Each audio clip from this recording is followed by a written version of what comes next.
pesar ha tenido que suspender su presencia en la ONU debido a un Consejo de Ministros extraordinario en relación a este tema del bloque 192. Con mucho pesar ha sentido su presencia en nuestro evento, pero nosotros tenemos mucho que afirmar en esta ceremonia y por supuesto lo vamos a hacer con gran entusiasmo.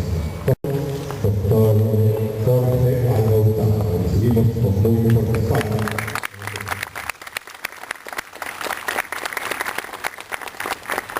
Junto con él, el señor vicerrector de la Asociación, magíster arquitecto Luis Delgado.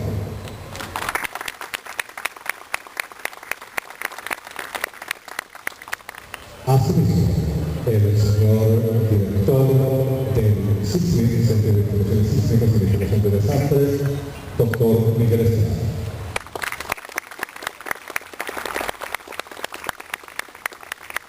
Y, por cierto, constituido y dirigido la organización de este evento, el director del Centro de Extensión y Proyección Social, magíster